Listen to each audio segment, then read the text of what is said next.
بسم اللہ الرحمن الرحیم ایجوکیشنل چینل کے معزز سامعین آج کل ہر کوئی سنگل روم کی خواہش کرتا ہے، چاہے سفر میں یا باہر کسی ہوٹل میں رکنے کی بات کی جائے یا پھر گھر میں رات کو سونے کی بات کی جائے، ہر کوئی اس بات پر خوش ہوتا ہے کہ اس کا اپنا الگ سے ایک کمرہ ہو۔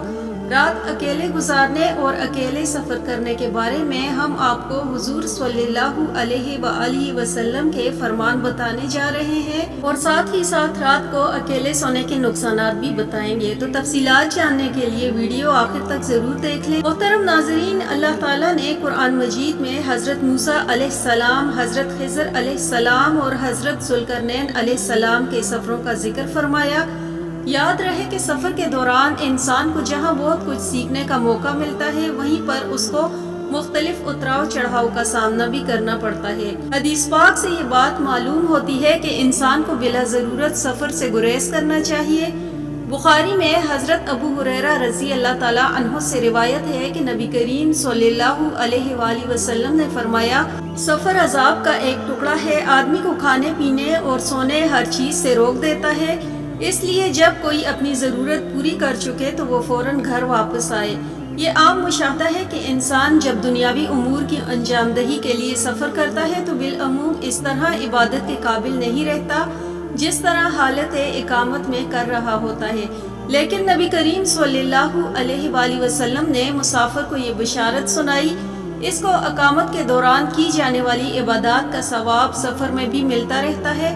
جیسا کہ صحیح بخاری میں ابو موسیٰ رضی اللہ تعالیٰ عنہ سے روایت ہے کہ وہ کہا کرتے تھے کہ نبی کریم صلی اللہ علیہ وآلہ وسلم نے فرمایا، جب بندہ بیمار ہوتا ہے یا سفر کرتا ہے تو اس کے لیے ان تمام عبادات کا ثواب لکھ دیا جاتا ہے جو اقامت کی صحت کے وقت یہ کیا کرتا تھا۔ اللہ تعالیٰ اپنے بندوں پر کس قدر مہربان ہے، اس طرح سے سفر میں اللہ تعالیٰ نے انسانوں پر عبادت کی تفصیل بھی کی ہے۔ اس سفر میں نماز قصر ادا کرنا سنت نبوی صلی اللہ علیہ وآلہ وسلم ہے۔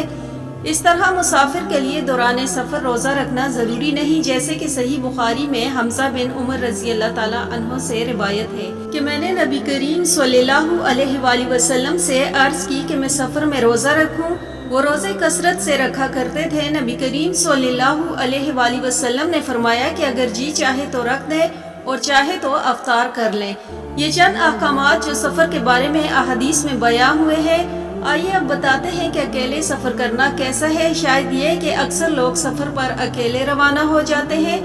انسان کو زیادہ تر کوشش کرنی چاہیے کہ سفر میں اس کے ساتھ کوئی نہ کوئی ساتھی موجود ہو۔ اس کو اکیلے سفر کرنے سے ممکن حد تک گریز کرنا چاہیے، کیونکہ اس بارے میں صحیح بخاری میں عبداللہ بن عمر سے روایت ہے کہ نبی کریم صلی اللہ علیہ وآلہ وسلم نے فرمایا کہ جتنا میں جانتا ہوں اکیلے سفر کی برائیوں کے متعلق، اتنا علم اگر لوگوں کو ہو تو کوئی سوار رات میں اکیلا سفر نہ کرتا۔ ناظرین، اب خود ہی اندازہ لگا لیں کہ رات کا سفر کرنا کس حد تک خطرناک ہو سکتا ہے اور حضور اقدس صلی اللہ علیہ وآلہ وسلم نے کن الفاظ میں انسان کو رات کے سفر سے متنبہ فرمایا۔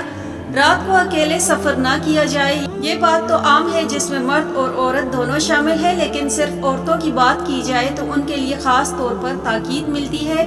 یاد رہے کہ عورتوں کو بھی کئی مرتبہ رشتہ داروں سے ملاقات یا علاج یا کسی ضروری کام سے سفر پر نکلنا پڑتا ہے۔ احادیث مبارک سے یہ بات واضح ہوتی ہے کہ عورتوں کو مردوں سے بھی کہیں بڑھ کر اکیلے سفر سے اجتناب کرنا چاہیے، اس لیے کہ یہ بات فتنے کا باعث بن سکتی ہے اور ان کی عزت و ناموس کو بھی خطرہ لاحق ہو سکتا ہے، جیسا کہ صحیح بخاری میں حضرت عبداللہ بن عباس رضی اللہ تعالیٰ عنہ سے روایت ہے کہ نبی کریم صلی اللہ علیہ وآلہ وسلم نے فرمایا کہ کوئی عورت اپنے محرم رشتہ دار کے بغیر سفر نہ کرے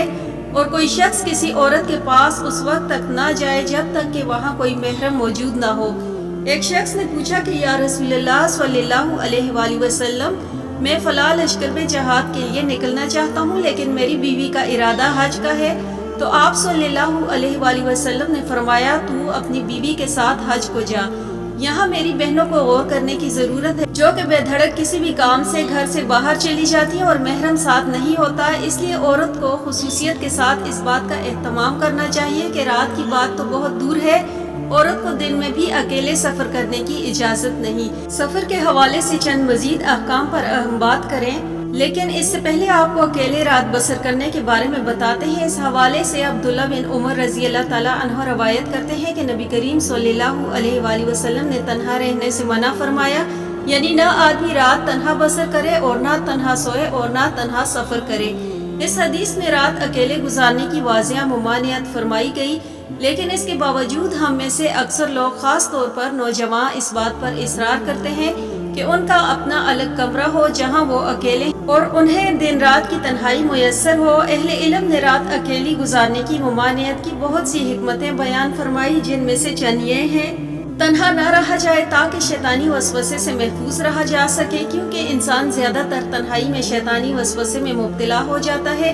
اس طرح یہ بھی خدشہ ہو سکتا ہے کہ کوئی شخص کسی میں وحشت محسوس نہ کرے۔ یہ بھیانک حقیقت ہے کہ تنہائی میں کسی دشمن یا ناگہانی آفت سے محفوظ رہنا مشکل ہو سکتا ہے۔ تنہائی میں کسی بھی اچانک مصیبت بیماری کی صورت میں کوئی نہ کوئی پریشانی ہو سکتی ہے۔ یاد رہے کہ رسول اللہ صلی اللہ علیہ وآلہ وسلم کی ہر نصیحت پر عمل کرنے میں خیر ہے، بغیر یہ سوچے سمجھے کہ اس بات میں کیا حکمت ہو سکتی ہے۔ مسلمانوں کو حضور اقدس صلی اللہ علیہ وآلہ وسلم کی نصیحت پر عمل کر لینا چاہیے، اس میں اس کے لیے بہتری ہے۔ یاد رہے کہ انسان کو اللہ تعالیٰ نے ضعیف اور کمزور فرمایا ہے، اور رات کا وقت ہو اور اس پر بھی کسی قسم کی پریشانی آ جائے اور مدد کرنے والا کوئی نہ ہو تو وہ خود سوچ لے کہ اس انسان کی کیا حالت ہوگی۔ اس میں خیر اور بہتری ہے۔ ویسے تو مقولہ مشہور نہیں کہ 1 اور 1 2 نہیں بلکہ 11 ہوتے ہیں۔ ناظرین، یہ تو ہے تعلیمات نبی سفر کے بارے میں، اور رات اکیلے بسر کرنے کے حوالے سے ہمیں چاہیے کہ ہم ان تعلیمات پر عمل پیرا ہوں۔